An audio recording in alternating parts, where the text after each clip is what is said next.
By the way, my NFL source, who's a scout, was at the Combine. He sent me this last night.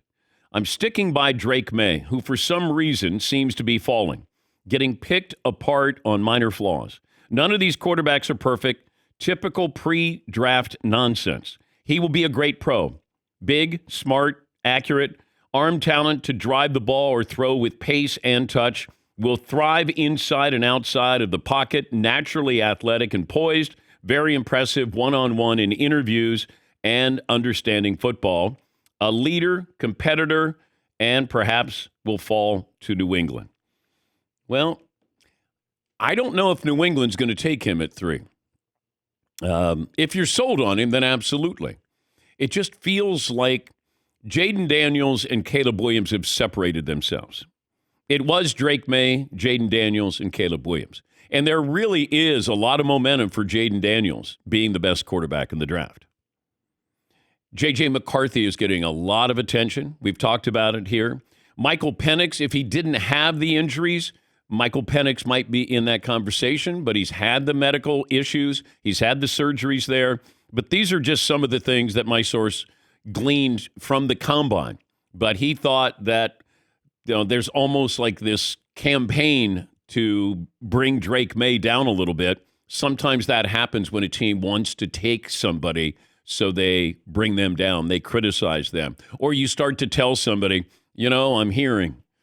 And then all of a sudden somebody tells somebody else that, hey, I'm hearing. And then it's a game of telephone. And then all of a sudden Drake Maye is falling. And J.J. McCarthy is moving up. And nobody's played football for how many months? But all of a sudden it's like, I always say, look at the tape. Show me what you did for a couple of years. Show me when you threw an interception. What did you do on the next drive? Are you a leader?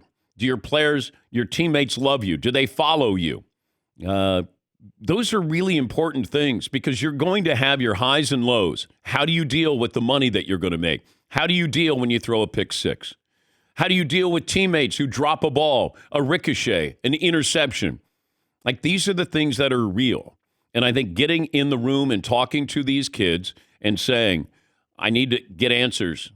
Because I had somebody who told me, another source said, just look at Jaden Daniels' numbers. Compare those to Caleb Williams.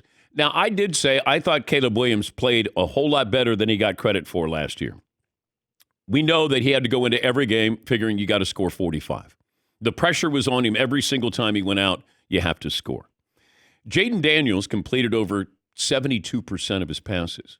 I think his touchdown to interception ratio was like 40-5. His quarterback rating was better than Caleb Williams, and he's playing in the SEC. Pac-12, not exactly known for its defense, and that has to be factored in as well. Jaden Daniels gave you a large sample size at Arizona State, and then he showed that he could do something in 1 year where he won the Heisman Trophy. So there is a lot of attention and a lot of love for Jaden Daniels right now. But it's cyclical. It's like that guy's up, now we got to bring him down. That guy's down, now we got to bring him up. This happens. There's so much time between the combine, free agency, and then the draft. And now the games begin. Because if I want to take somebody, I don't have to tell you. If I'm Chicago, I don't have to do anything. Now, if I keep Justin Fields for a year, okay, I keep him for a year. I have Caleb Williams, I have Justin Fields. All right. It's not the worst case scenario. What if Caleb struggles, Justin Fields comes in and plays well? Maybe somebody will trade for him before the trade deadline. That scenario was brought up to me last night. And one of my sources said, look, I would keep Justin Fields. If I can't get something better than a 4th round, 3rd round pick, let me just keep him. Now, you do have to pay him $25 million, but you're getting Caleb Williams on his rookie deal. And I said, all right. So there's a lot of conversations, discussions. Some of it's propaganda, but that's what's going on right now.